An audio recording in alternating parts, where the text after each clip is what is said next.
You gave them your trust, like handing over a fragile bird, wings trembling in your palm, hoping they'd cradle it gently. But nothing let it drop, watched it plummet, and then acted surprised when it hit the ground.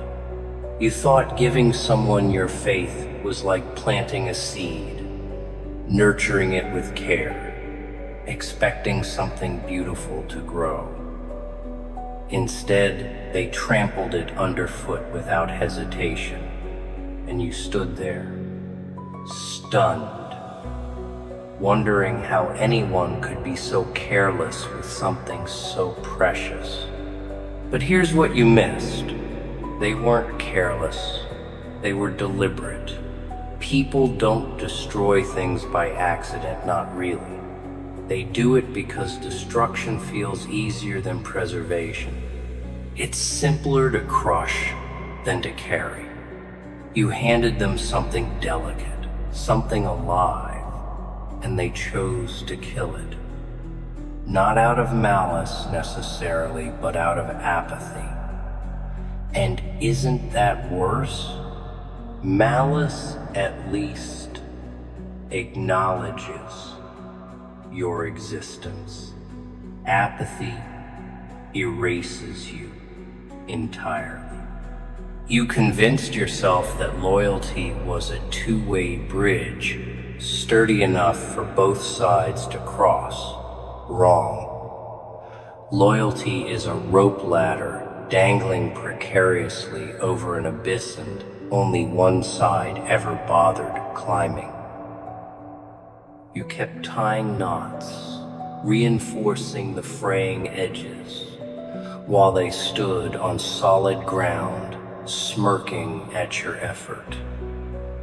You gave everything, held nothing back, thinking that generosity would inspire reciprocity.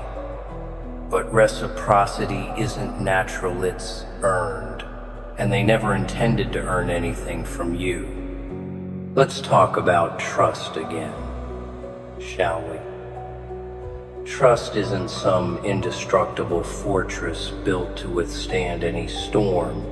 No, it's more like glass clear, fragile, deceptive in its strength.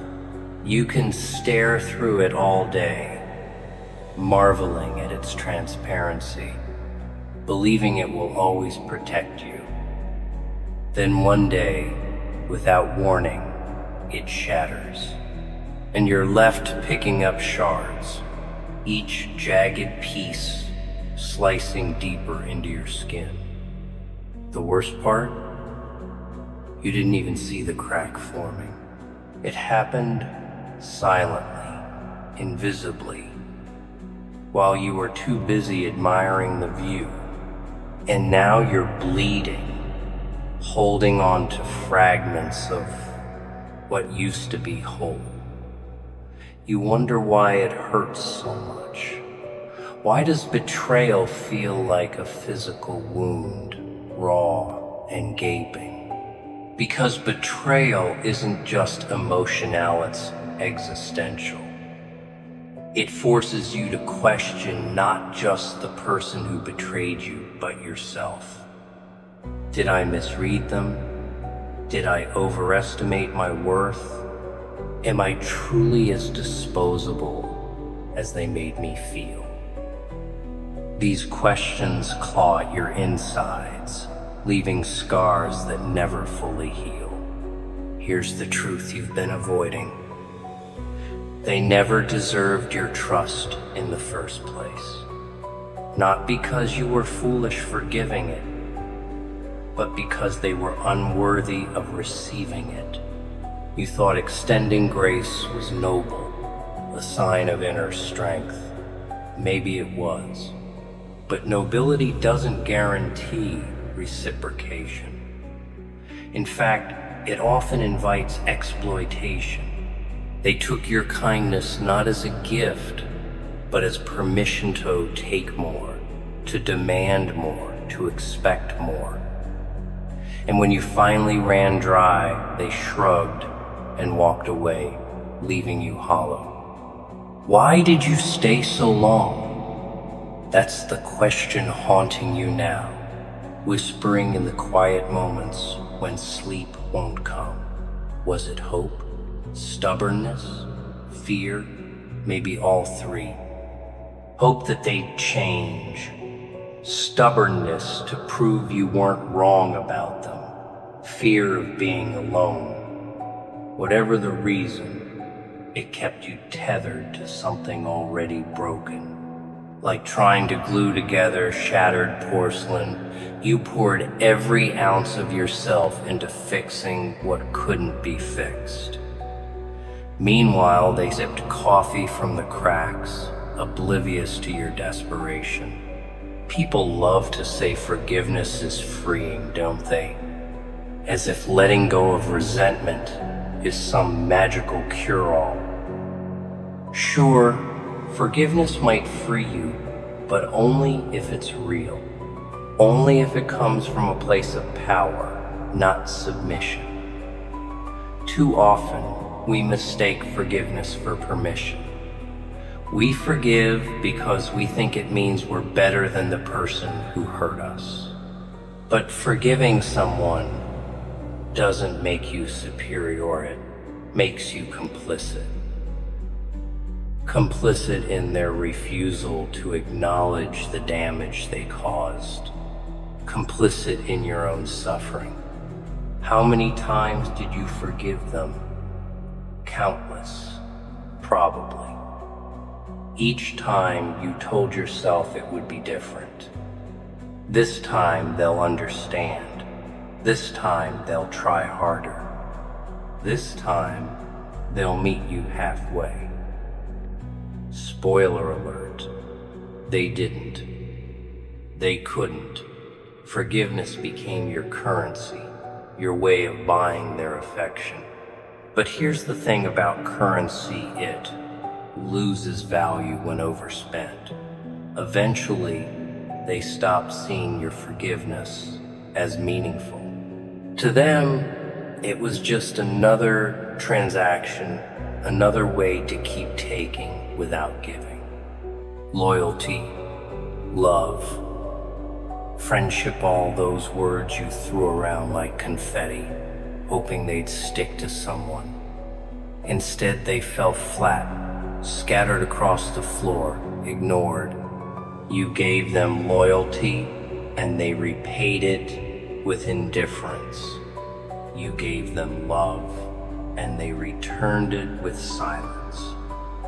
You gave them friendship, and they twisted it into obligation. Every single thing you offered, they distorted until it barely resembled its original form. Yet still, you clung to the idea that somehow, somewhere, there was meaning behind their actions. Do you know why they stayed? Not because they cared about you, but because you were convenient. Convenience is addictive. It lulls people into complacency. You were their safety net, their fallback plan, their excuse for mediocrity. When life got hard, they knew they could turn to you, knowing full well you'd catch them, and you did. Over and over again, you caught them, cushioned their fall, absorbed their weight, until one day you realized you were drowning under the pressure of holding them up. The irony is almost poetic, isn't it? You spent so much time saving others that you forgot how to save yourself. You became everyone's hero except your own. While they basked in the comfort of your presence, you bled quietly in the shadows. Your sacrifices went unnoticed, your efforts unappreciated, and yet you kept going, kept giving, kept sacrificing. Why? Because deep down you believed that if you stopped, you'd cease to matter. If you stopped being useful, you'd become invisible. Invisibility terrifies you, doesn't it? More than pain, more than rejection, more than failure. Being unseen feels like non-existence. So you stayed visible even when it cost you everything. Even when staying meant losing pieces of yourself along the way. You let them chip away at you, bit by bit, until there was hardly anything left. But here's the cruel twist. The less of you remained, the more dependent they became. Dependency breeds contempt, after all. They resented you for being necessary, hated you for being reliable. Now look at Ubent, twisted, reshaped by hands that had no right touching you. Does that make you weak? Number weakness would have been walking away the moment you sensed danger. Weakness would have been refusing to fight for something you believed in. What you are is resilient. Resilience isn't pretty. It's messy, painful, exhausting. It's waking up every morning despite the ache in your chest. It's choosing to keep moving forward, even when every step feels like dragging a corpse behind you. Resilience is survival, plain and simple. Pain teaches lessons, though. Lessons you wouldn't learn otherwise. Without pain, you'd remain blissfully ignorant, floating through life untouched by reality. Pain grounds you, anchors you to the truth. It strips away illusions, exposes lies, forces you to confront uncomfortable truths about yourself and others. Yes, it hurts. Yes, it leaves marks.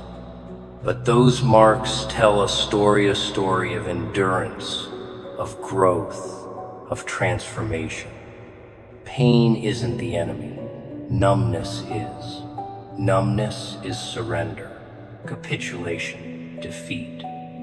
Pain is resistance. Remember this: you are not defined by what they did to you. You are defined by what you do next.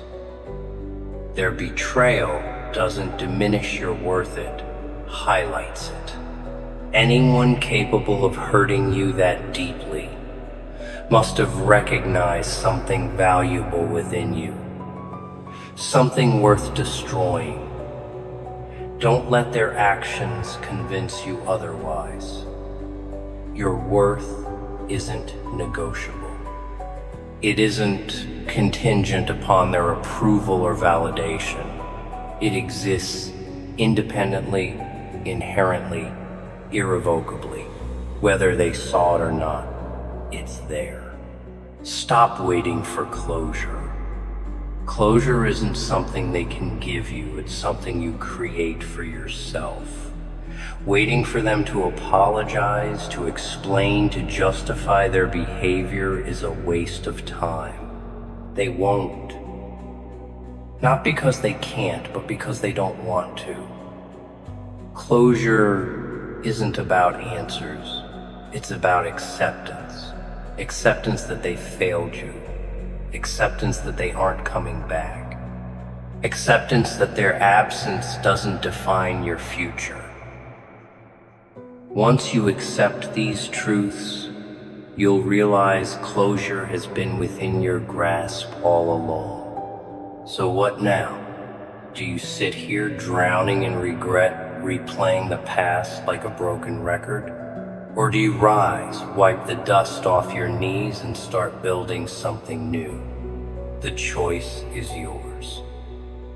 No one else gets to decide your fate, not them. Not anyone. This is your life, your story.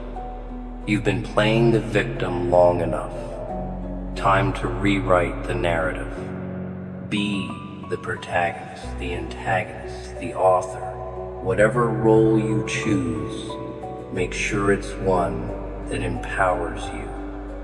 They underestimated you, thought you'd crumble under the weight of their betrayal, thought you'd fade into obscurity once they walked away. How wrong they were. Betrayal didn't break you, it revealed you. Revealed the parts of you that were stronger than you realized.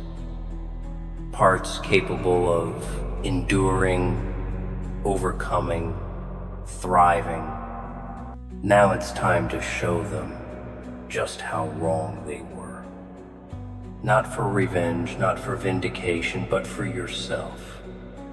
Prove to yourself that you're more than the sum of their mistakes. You gave them a chance, and they squandered it. Fine. Let them live with the consequences of their choices. But don't let their failure dictate your success. Take everything they took from you, the pain, the disappointment, the heartbreak, and turn it into fuel. Fuel for growth, for reinvention, for triumph. Build something extraordinary out of the wreckage they left behind. Create a legacy that overshadows their insignificance. Make them regret ever doubting you. Because here's the secret they'll never understand. Pain isn't the end. It's the beginning. The beginning of resilience, of wisdom, of power. Pain molds you, shapes you, strengthens you. Every scar becomes armor. Every tear becomes fuel. Every betrayal becomes motivation. You're not broken, you're evolving. Evolving into someone they'll never comprehend, someone they'll never deserve, someone unstoppable. Stop mourning what's gone. Stop clinging to memories like they're lifelines. Memories are ghosts, haunting you with echoes of what could have been. Let them go. Release them. They served their purpose. They taught you who not to trust. Now focus on who you're becoming. Focus on the future you're creating. A future where you're the architect, the builder, the dreamer, where you're the one in control, the one calling the shots. A future where their absence is irrelevant. You're not lost, you're just afraid to walk alone, afraid of the unknown, of the uncertainty, of the possibility of failure. But fear doesn't paralyze you, propels you. Fear is the spark that ignites courage. Courage to face the darkness, to embrace the chaos, to step into the void. Courage to stand tall even when your legs tremble. Courage to say, I am enough. Even when the world tries to convince you otherwise. Courage to live boldly, fiercely, unapologetically. They wanted you small, manageable, predictable. They wanted you silent, compliant, obedient. But you're none of those things. You're wild, untamed, unpredictable. You're loud, defiant, unstoppable. You're fire, burning brighter with every attempt to extinguish you. You're water, flowing effortlessly around obstacles. You're air, impossible to contain. You're earth, steadfast and unyielding. You're all of these elements combinate a force of nature. Don't shrink yourself to fit spaces too small for your soul. Don't dim your light to avoid blinding those who can't handle it. Don't silence your voice to spare the ears of those who refuse to listen. Be big, be bold, be brilliant. Fill rooms with your presence. Command attention with your authenticity. Demand respect with your integrity. Refuse to settle for anything less than extraordinary. Because extraordinary is who you are. You gave them a chance, and they squandered it. Now give yourself a chance. Don't squander it. Don't waste it on self-doubt, self-pity, self-destruction. Use it to rebuild, to reinvent, to reclaim. Reclaim your power, your agency, your identity. Reclaim the pieces of yourself you lost along the way. Piece them back together, not perfectly, but honestly. Let the cracks show their proof of your journey, of your survival. Wear them proudly. Rock bottom isn't the end. It's the foundation. The foundation upon which you'll build something magnificent. Something that rises above the ashes, defying gravity, defying expectation. Something that stands tall, unshaken by storms, unbroken by winds. Something that declares to the world, I am here, I am whole, I am unstoppable. Rock bottom isn't failure, it's preparation. Preparation for greatness, for triumph, for victory. Stop asking why they left, why they lied, why they couldn't love you. The answers don't matter. What matters is what you do next, who you become, how you rise. Rise not for them, not to prove them wrong. Rise for you, because you deserve it, because you've earned it, because you're capable of more than they ever imagined, more than you ever imagined. You're not the villain in their story, you're the villain in your own. Not because you're bad, but because you're powerful. Powerful enough to ruin your own life. Powerful enough to save it.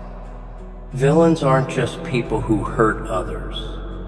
They're the voices in your head that whisper doubts, insecurities, fears. They're the choices you make to stay small, to stay silent, to stay broken. But villains don't have to stay villains. They can transform. Transform into heroes, into warriors, into legends. Be the nightmare they never saw coming. Be the storm that sweeps them off their feet. Be the fire that consumes everything in its path. Be the force that changes the course of history. Be the legend that inspires generations. Be the hero of your own story, because you gave them a chance and they squandered it. Now it's your turn.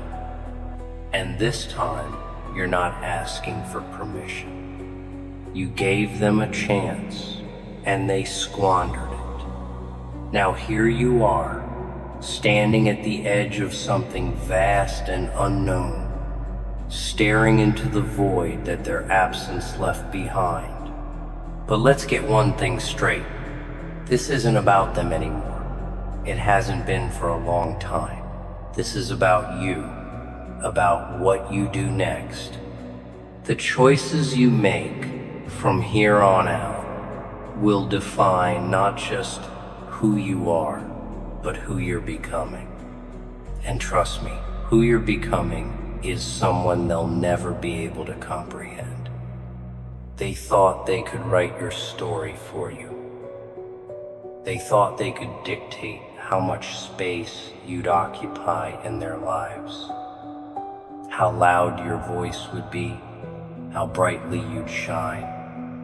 What they didn't count on was your ability to rewrite the narrative entirely, to take the scraps of their betrayal and weave them into something unrecognizable, something stronger, fiercer, more beautiful than anything they ever imagined. You're not rebuilding, you're reinventing. Reinvention doesn't ask permission. It doesn't wait for approval. It simply happens. Here's the truth they'll never understand. Pain isn't static. Pain isn't some stagnant pool where you drown forever. No, pain is a river. It moves. It changes. It carves paths through mountains and valleys alike. Floods, overwhelming everything in its path. Other times, it trickles quietly, barely noticeable beneath the surface. But always, it shapes the landscape. That's what pain does, it reshapes you. Whether you realize it or not, every moment of hurt has been sculpting you into something new, something extraordinary. Stop trying to outrun it. Stop pretending you can bury it under distractions or numb it with temporary fixes. Those things don't work, not really. They might silence the ache for a little while, but eventually it comes back louder, angrier, more insistent. Pain demands attention because pain teaches lessons. Lessons you wouldn't learn any other way. Without pain, you'd remain blissfully ignorant, floating through life untouched by reality. Pain grounds you. It strips away illusions, exposes lies, forces you to confront uncomfortable truths about yourself and others. Yes, it hurts. Yes, it leaves marks. But those marks tell a story of endurance, of growth, of transformation. Pain isn't the enemy. Numbness is. Numbness is surrender, capitulation, defeat. Pain is resistance. So embrace it. Lean into it. Let it teach you what you need to know. Because here's the thing, pain doesn't last forever. Not like this, anyway. Eventually it softens. It becomes less sharp, less suffocating. It turns into something else, wisdom, perhaps, or resilience. Maybe even gratitude. Gratitude for the lessons learned, the strength gained, the person you've become as a result. But none of that happens if you keep running from it, if you refuse to face it head on. So stop running. Turn around. Look it in the eye. Say, okay, I see you. Now what? What comes next is up to you. Do you stay stuck in the cycle of self-pity, replaying the past like a broken record? Or do you rise, wipe the dust off your knees, and start building something new? The choice is yours. No one else gets to decide you're fat, not them, not anyone. This is your life, your story. You've been playing the victim, long enough. Time to rewrite the narrative. Be the protagonist, the antagonist, the author. Whatever role you choose, make sure it's one that empowers you. People love to say forgiveness is freeing, don't they? As if letting go of resentment is some magical cure-all. Sure, forgiveness might free you, but only if it's real. Only if it comes from a place of power, not submission. Too often we mistake forgiveness for permission. We forgive because we think it means we're better than the person who hurt us. But forgiving someone doesn't make you superior, it makes you complicit. Complicit in their refusal to acknowledge the damage they caused. Complicit in your own suffering. How many times did you forgive them? Countless, probably. Each time you told yourself it would be different. This time they'll understand. This time they'll try harder. This time they'll meet you halfway. Spoiler alert, they didn't. They couldn't. Forgiveness became your currency, your way of buying their affection. But here's the thing about currency, it loses value when overspent. Eventually, they stop seeing your forgiveness as meaningful. To them, it was just another transaction, another way to keep taking without giving. Letting go isn't about forgiveness. It's about acceptance.